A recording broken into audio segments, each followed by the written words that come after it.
行走15運今集去到江門同梅州，由兩位香港體育明星吹雞，開啟一段文體跨界之旅。睇 show 之餘，浸無水嘅溫泉，品味兩地特色美食。事不宜遲，即刻出發！行走15運，跟住冠軍去旅行。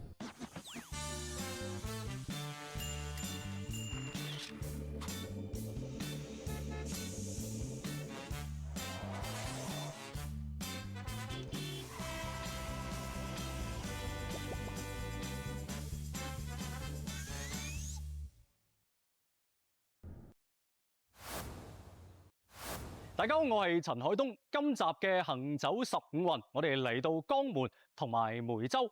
江門同梅州咧，雖然有一定嘅距離啊，但係兩個地方都係傳統嘅華僑之鄉，而且兩個地方都係運動之鄉。江門咧就係排球之鄉，而梅州就係足球之鄉。所以今日咧，我哋請嚟兩位運動員，一個就係足球運動員余子南，一個就係排球運動員張藝堯，同我哋一齊行走15運。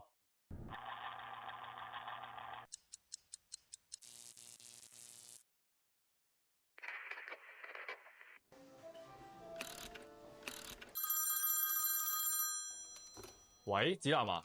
喂，Tony，喂，我哋夠鐘去拍呢個行走15運喎，你喺邊啊？我喺赤坎古鎮啊，你喺邊啊？誒，我都係喎。我哋咪喺隔離咯。首先，你問下兩位啦，有冇嚟過江門，同埋對江門嘅印象係點樣？因為我知道你哋其實都幾快喎，2個幾鐘就可以嚟到江門。咁我就嚟過江門集訓啦，咁都係因為呢度係排球之鄉啦，咁都係主要進行排球活動為主。咁我咧，我冇啊，我第一次嚟嘅呢度都係。咁啊唔緊要，我哋一齊行走江門，感受江門。江門喺粵港澳大灣區當中，處於城東啟西嘅位置，被譽為中國僑都，擁有530幾萬華僑華人及港澳台同胞。作為江門人闖海見證嘅赤坎古鎮，佔地面積1800畝，擁有600幾座騎樓，係全國規模最大、界面最連續、保存最完整嘅僑鄉騎樓建築群。2007年被評為中國歷史文化名鎮。問下 Tony 咧，由細個點樣會接觸到排球，同埋點解會中意上排球？我細個參加咗興趣班嘅，咁咧有游水啊、籃球、田徑，咩都玩齊嘅。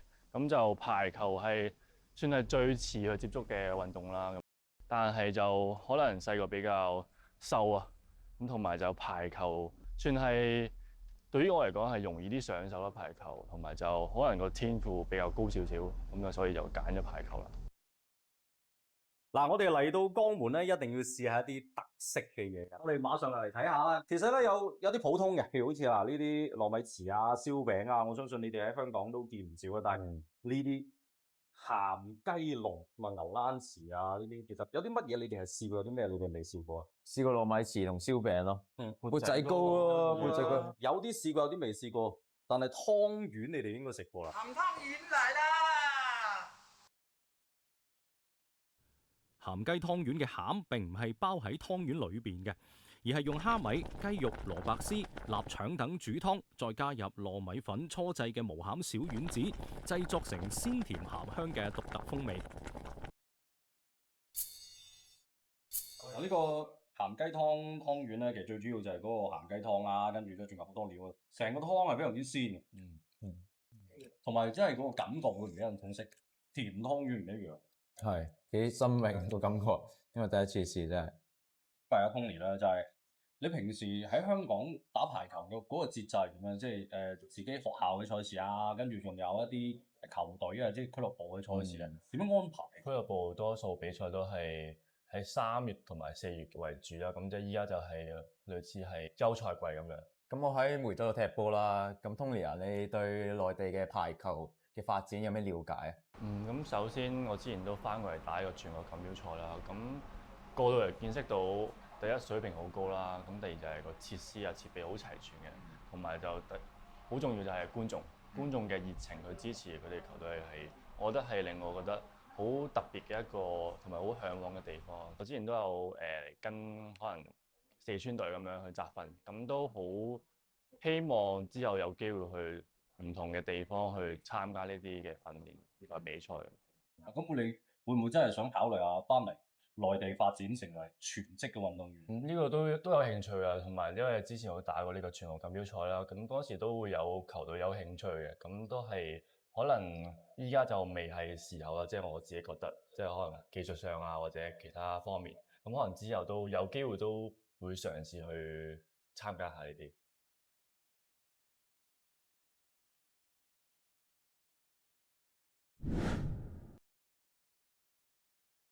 咁我同老豆細個，可能我3、4歲已經落街，即係喺啲街場嗰度踢波啊咁樣。咁中途其實都有玩過其他運動嘅，但係最尾都揀咗足球呢樣嘢咯，離不開足球。嗱，而家帶兩位咧嚟到江門嘅非物質文化遺產咧，就係振豪泥雞呢度啦。咁啊，當然啦，嚟到就要有請我哋嘅傳承人啊，馮生咧，同我哋介紹一下何謂泥雞啊。咁振豪泥雞咧喺我哋開平咧已經有200幾年嘅歷史，咁亦係我哋江門市嘅非物質文化遺產，亦都係我哋嘅大灣區我哋僑鄉嘅一個吉祥物。佢係純手工製作嘅，係經過18道工序。咁後尾呢個雞尾呢度有個窿啊嘛，呢個雞頭。咁我哋撳住雞尾呢個窿。我示範點樣吹雞好唔好啊？泥雞一響黃金萬兩，就係代表我哋嘅市民對於我哋美好生活嘅一個向往。泥雞對於華僑嗰種情懷咧係非常之特別，因為泥雞係用我哋家鄉嘅泥土做成嘅吉祥物。大家試下啦。吹雞啊，啱你啊！吹雞飲茶嚟我哋開平得。哇！佢每一個泥雞都雞叫聲都唔一樣。係咯，唔同嘅聲喎。唔一樣㗎，但係佢每一個泥雞發出嚟都係雞叫聲。哇！呢個真係一個非常之有寓意嘅吉祥物。隔離咧，我哋就有一個振豪泥雞嘅非遺體驗區，咁我帶大家去體驗有冇？其實好多運動員都係嘅，一有比賽咧，其實有啲咧就自己獨有嘅習慣嘅。咁對於兩位嚟講，其實對喺比賽之前有冇啲咩特別嘅習慣？去到比賽場地，咁每個人都有一個自己嘅位置嘅。咁我喺我個位置嗰度就會放喺我條頸鏈，放喺我個位置嗰度。咁呢個頸鏈係我之前前年我隻狗仔走咗嘅一個，即係代表佢嘅一個頸鏈。咁就佢好似陪住我咁樣咯，即係 support 住我咁樣，支持住我咁樣咯。係啦，即係正常啲運動員比賽之前就一定要 gel 頭啦，咁因為想行出嚟就好睇啲。咁但係係啊，咁但係我咧就比較特別嘅，我就唔中意 gel 頭嘅，反而過往經歷就係一 gel 完頭咧，嗰場比賽一定係打得差或者就輸波嘅，所以就改咗呢個習慣嘅，就好似有少少成效，所以就一直 keep 住咁樣咯。你哋究竟係想畫啲乜嘢咧？你咧？我就簡單少少排球啫，排球因為藍色做底色，跟住就加少少黃色，因為排球都係藍色同埋黃色為主嘅球啦。咁你咧，志南？你排球咁我就足球啦。白色做底，黑色就畫嗰啲六角形，即係最傳統嗰個足球嗰個形狀咁樣。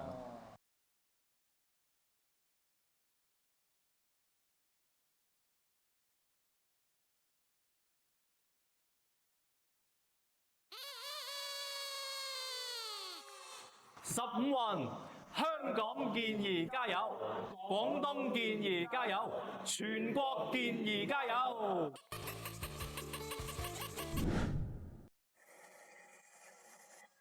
温度夠了，開始吧！天已燒紅，全力吹打。哇！真係打出嚟。係啊，咁樣凌空咁，跟住一打出嚟。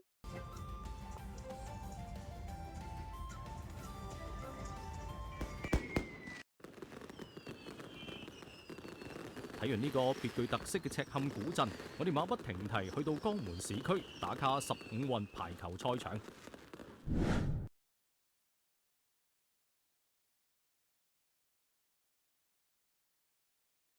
喺江門，排球唔單止係一項運動，從街頭巷尾到專業場館，從小朋友到銀髮長者，排球運動更加係一種深入群眾肌理嘅文化基因。排球嘅熱浪席捲呢座城市嘅每個角落。作為中國排球協會喺廣東首個排球訓練基地，江門體育中心係一座多功能綜合性體育中心，喺15運會期間，江門體育中心嘅體育館承辦排球項目女子20歲以下組別嘅賽事。針對排球比賽，場館進行咗提升，比如全面升級咗智能燈光，配備咗6級燈光系統，燈光明亮，但係一啲都唔刺眼。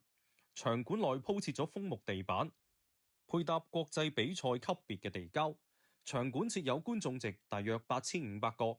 屆時廣大排球愛好者將會有更加多機會近距離感受排球運動嘅魅力。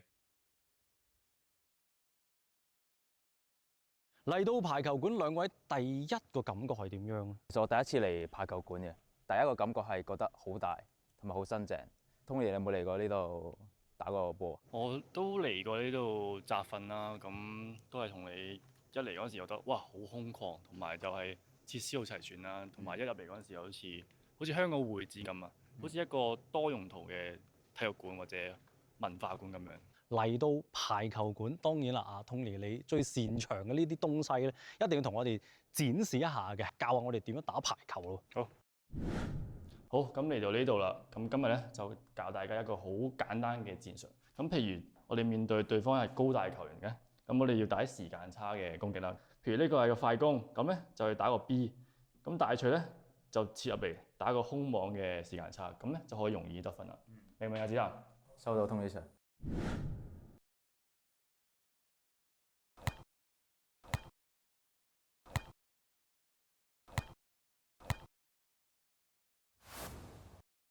我首先教你哋最基本嘅排球動作先。咁第一個咧就係下手啦，將你嘅左手攤出嚟，再將你右手搭喺上面。咁咧要4隻手指合埋嘅，跟住咧就將兩隻手指公咧擺喺上面。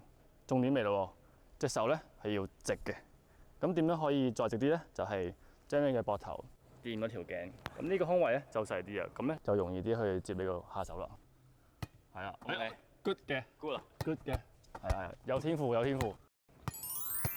你見擺喺度咧，呢個位咧就係突嘅。咁咧通常用呢個位接咧就會真係彈嚟彈去啦。咁所以就攞翻平啲呢個位接啦。即係呢個部位。係啊，呢個部位前臂嘅部位係啊，盡量前臂部位。咁第二個就係上手啦。咁上手咧，首先就係攞個波啦。咁咧個手型咧就好似3個形咁嘅。哦，都好似龍門咁啊。係啦，咁當你推出去嗰時咧，慢慢變成長方形，由闊變窄。個手型咧就好似射籃咁嘅。要鬆嘅手腕，好似咁樣彈出去咁，彈出去。係啊，用手腕力啊。係啊，冇錯冇錯。當你熟悉咗揼地之後咧，就可以向上啦，就可以向上咁樣啦。揸實波，再推翻上去，係咁樣啫。係啊，但係記住要快，如果唔係就會 hold 定㗎啦。冇錯。係啊，冇錯。我有冇 hold 定啊？頭先冇。係初學嚟講算係好好啦。多謝你啊。咁不如我就下手俾你。你就上手俾佢，可以，跟住等佢嚟殺波啊！可以。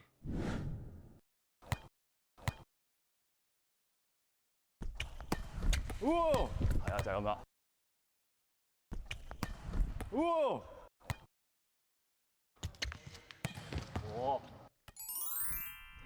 離不開足球。嗱，頭先我哋都試過啦，我俾你，你俾佢，咁樣就對於我哋嚟講咧，其實就好大挑戰嘅。對於阿 Tony 嚟講，就好似冇乜挑戰。不過嚟到15運嘅賽場啦，我哋都要向更加高難度去挑戰嘅。嗱，大家睇到咧，嗰邊嘅半場咧就有個框喺度嘅。我哋而家要挑戰下，究竟可唔可以打入嗰個框裏邊？有冇信心啊 ，Tony？信心一定有啦。你嚟。得咯，誒。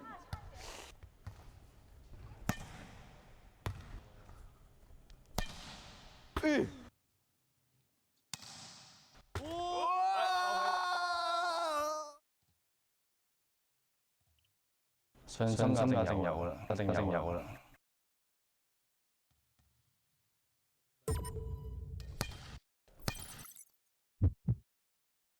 信心一定有啦。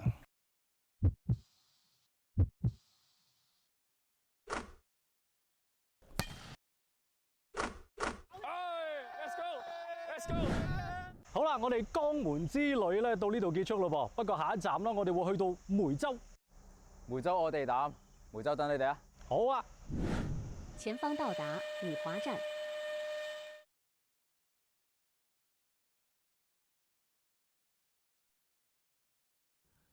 足球係梅州百年傳承嘅基因，呢度係中國內地現代足球發源地。從街頭巷尾到職業賽場，梅州客家隊征戰中超，令到呢座城市熱血沸騰。惠堂體育場呢一座被譽為天使之翼嘅建築，唔單止喺梅州五華地區獨樹一幟，更加喺全國範圍內以其高標準、大規模而聞名。總建築面積5.26萬平方米，高43米，可以容納3萬名觀眾，係全國標準最高、規模最大嘅縣域運動場館之一。呢度承辦15運會男子足球16歲以下組別嘅部分賽事。咁嚟到梅州啦，當然就係要踢下同埋睇下足球啦。平時你有冇睇足球㗎？排球就睇得多，足球就真係未睇過。嗱，我身後咧呢一個就係15運男子 U16嘅比賽場地惠堂體育場。嗱，同時亦都係咧我哋老友啦，魚子南佢嘅主隊梅州客家嘅一個主場館啦。你平時都少睇足球啦，應該冇睇過子南嘅比賽吧？係，但係我都有聽過嘅，聽過佢啲比賽，但係現場睇就真係未睇過啦。我哋事不宜遲，馬上去睇下子南嘅表現啦。好，去啊！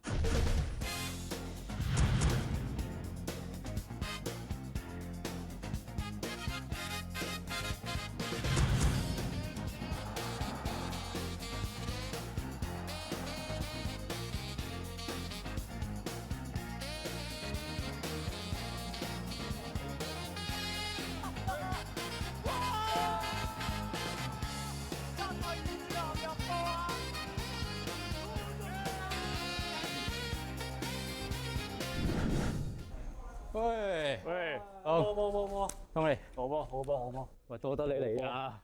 喺現場睇波真係第一次，我係第一次睇足球比賽又交俾你，同埋見證咗入球，簡直係值回票價嘅話。其實會唔會平時都好多啲嚟自香港嘅朋友過嚟睇你比賽？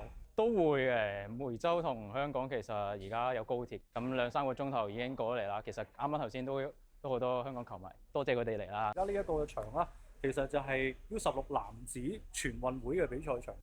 你覺得如果俾啲年輕球員啦過到嚟呢度感受呢個球場嘅話，會唔會有另外一番唔同嘅滋味咧？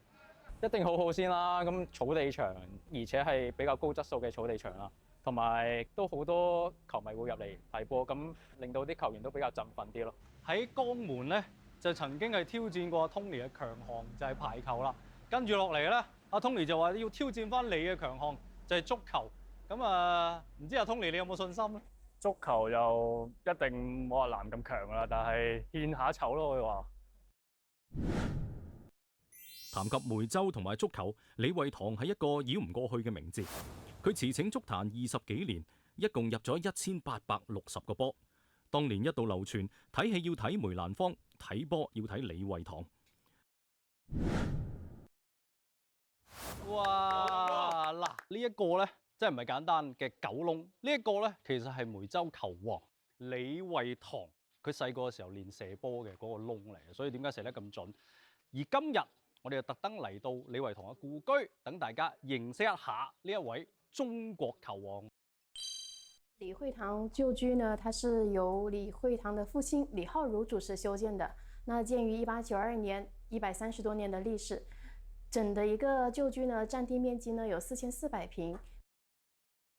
整個房屋啊，我們客家唯物的一個主體建築哈，那裡面呢有布展到有李惠堂的一個獲獎的一些經歷，還有一些他自幼踢球的一些經歷啦，正式入隊之後參加的比賽的所有的一個過程都有介紹到。其實嚟到呢個故居之前咧，你哋兩位對李惠堂有啲咩認識嘅？我知道佢係球王，同埋入好多波，係咯。其實因為我爸爸係一個職業足球員嚟嘅之前，咁佢知道我嚟梅州嘅時候，佢話你去李惠堂嗰度踢波喎咁樣咯。咁佢喺香港其實就效力南華，南華可以話喺香港都係一個即係最老牌嘅體育會嚟。你打排球其實南華都有排球。咁南華其實喺香港都出名啦，咁無論係籃球啊、排球、足球都比較廣泛啲啦，咁同樣都係比較知名度大啲嘅一個俱樂部咁樣。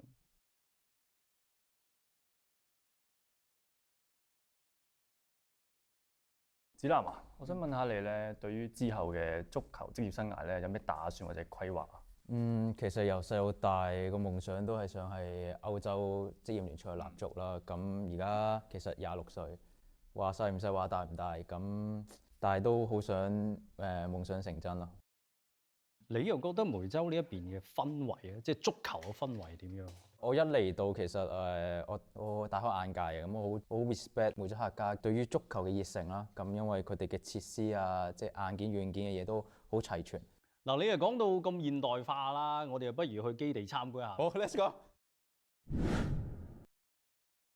五華橫濱足球特色小鎮作為全國唯一以足球運動為特色嘅體育休閒小鎮，現有足球場15塊。15運會期間，呢度亦都承辦男子足球16歲以下組別嘅部分賽事。雖然咧就話我哋要挑戰啫，但係其實咧都係以體驗為主嘅。咁啊，因為咧阿 Tony 咧都係跨界嘅，咁啊你係專業球員啦，所以咧呢個挑戰係由我開始先㗎。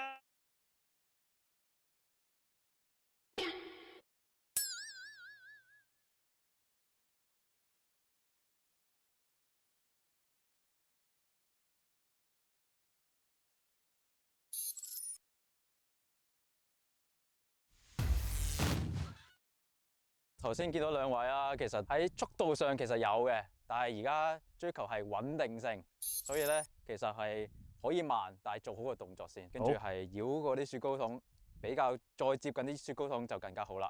等你示範下，睇下係咪咁先。好。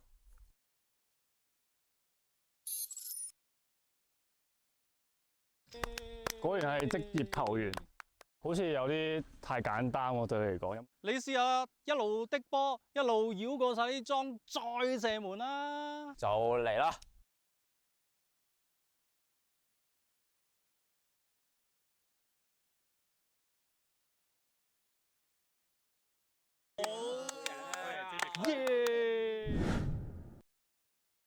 喺梅州客家足球俱樂部暢快淋漓咁踢完波，子南就話帶我哋去體驗梅州當地特有嘅溫泉，令到緊繃嘅肌肉得到舒緩同放鬆。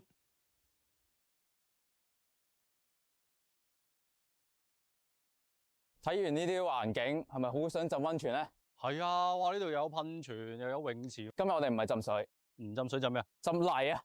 浸泥咁啊，真係要見識下。嚟到梅州，當然係要泡熱礦泥溫泉。熱礦泥係天然泥漿，源自地下2600米，由岩石自然風化而成，富含鈣、鉀、偏硅酸等20多種礦物質，能夠深層清潔肌膚，增強免疫力，並且對關節炎有輔助療效。子南啊，呢個就係你講嘅嗰個熱泥溫泉啊？係啊，之前我都嚟過一次，今次我哋就浸下隻腳先啦，試下。都比較熱㗎，所以慢慢嚟，慢慢嚟。係啊。同平時浸溫泉有咩分別咧？我覺得泥咧就比較，其實佢好滑啦，跟住佢令到你啲皮膚都容易吸收啲咯。我感覺上就係。你敷完之後，對於你即係舒緩疲勞啊，有冇咩幫助？好大幫助，因為上次係其實比完賽過嚟即刻浸，下一日係瞓得好好嘅，係真係。其實我自己即係個膝頭，即係呢1-2年都有啲傷患啊，咁樣係可能去到而家25-26歲先覺得原來係恢復先係比較重要嘅一環咯。我自己就可能比賽或者訓練之後就第一時間敷個冰先，恢復係除咗訓練之外係好緊要嘅一樣嘢咯。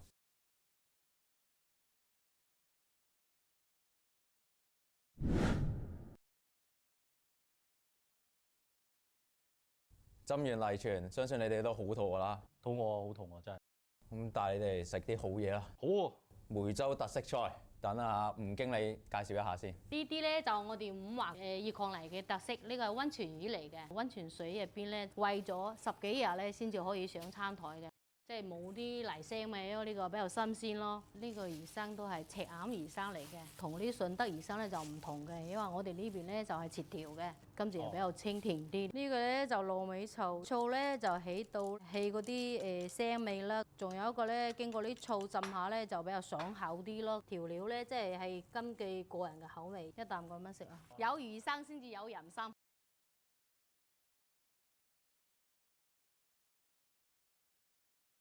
佢有啲好脆嘅口感啦，跟住再加埋嗰魚生係好甜㗎。咁你哋平時咧有冇一啲即係飲食嘅講究？近賽季嗰陣時就可能食多少少蛋白質，因為可能身形可能好少少咁樣咯。我係可能喺比賽前一日，我就會比較注重多啲碳水嘅嘢食。我呢邊啊？我喺邊啊？好似冇入喎。哇，好勇敢啊！一開始就會緊張先啦，嚟咗之後就發覺，其實都幾好玩嘅，好深入咁了解到江門呢個地方啦。排球嗰個比賽場局好震撼、好大，好享受同 Tony 啊佢哋一齊喺度打波嗰個感覺咯。全運會足球都喺梅州嗰度舉行，咁希望帶出梅州啲美食啊，同埋梅州客家嘅足球基地，同埋幾咁專業。好期待全運會嘅到來，以運動員身份去參與其中。行走15運，跟住冠軍去旅行。